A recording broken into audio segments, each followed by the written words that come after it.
గుణాతీతులు కావాలి. ఇప్పుడు మన దేవుళ్ళందరూ గుణాతీత మంగళం అని చెప్తాం కదా, ఆ గుణాలు మన దగ్గర ఉన్నాయి. గుణాలన్నీ సమసిపోవాలంటే నువ్వు నిర్గుణుడు కావాలి. నిర్గుణుడు ఎప్పుడు అవుతావు? నువ్వు ధ్యానంలో అవుతావు.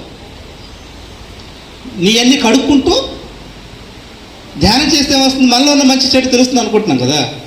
అవును, నేను ఒకప్పుడు ఈ తప్పు చేశాను, ఒక అతన్ని అనవసరంగా ఒక మాట అన్నాను, అది నన్ను క్షమించు అని అనుకుంటావు.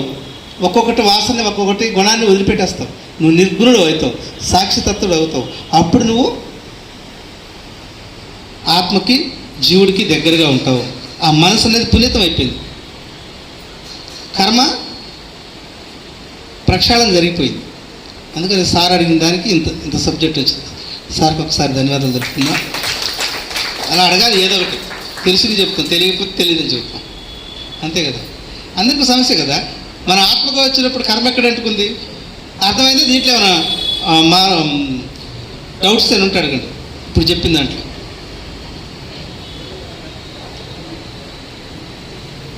మనం భూమి మీద నిలబడటానికే మన శక్తిని అంతా పక్కన పెట్టి వచ్చాం. ఇక్కడున్న శక్తిని సంపాదించుకోవడానికి చేసినటువంటి పనే మానవ జన్మకు రావడానికి కారణమైంది. మానవ జన్మ పరిణామక్రమ చెందటం కోసమే మనం కర్మను చేసాం.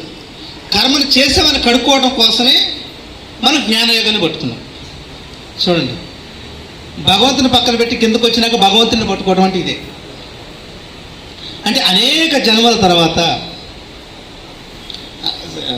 కృష్ణ పరమాత్మ కూడా చెప్పేదే కదా, నువ్వు నరుడు అనుకుంటున్నావు కానీ నీ సంగతి అంతా నాకు తెలుసు. నువ్వు నారాయణుడు కావాలంటే నీ గురించి నువ్వు తెలుసుకో.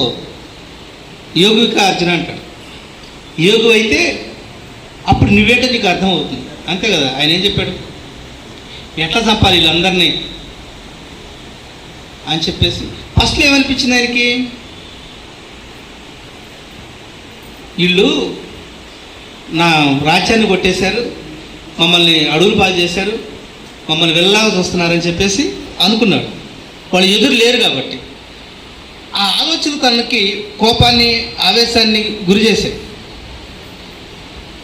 మమ్మల్ని బతకనిచ్చేటట్టు లేరని ఒక రకమైనటువంటి ఆలోచన వల్ల కసి పెరిగింది. అప్పుడు యుద్ధాన్ని దారితీసింది. ఎదురు వచ్చేసరికల్లా, చంపబోయేసరికల్లా తన గతం గుర్తొచ్చింది. వీళ్ళంతా నా వాళ్లే కదని ఒక భయం స్టార్ట్ అయింది. ఆ భయంలో నుంచి మళ్ళీ సత్యానికి, జ్ఞానానికి తీసుకురావడానికి శ్రీకృష్ణ పరమాత్మ ఎంతో అద్భుతంగా అనేక మాధ్యమాల్లో చెప్తూ ఉంటారు.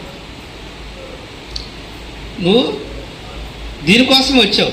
ఒక డాక్టర్ కోసమే ఆపరేషన్ చేస్తాడు, కానీ మనం చూస్తే ఆ చెడు పెరిగిపోతూ ఉంటుంది. నీ వాళ్ళని నిన్నే ఇట్లా మోసం చేస్తే, అన్నదమ్ముల్ని మోసం చేస్తే, సామాన్య జనాల్ని ఇంకా మోసం చేసి ఇది రావణ కాష్ట చేస్తారు. కనుక ఆ చెడుని తీసేయాలంటే ఈ ఆపరేషన్ జరగాలి, యుద్ధం జరగాలి అని చెప్తారు. అప్పుడు యుద్ధం చేస్తారు. ఇంకా అడగండి. ఇక్కడ ఇక్కడ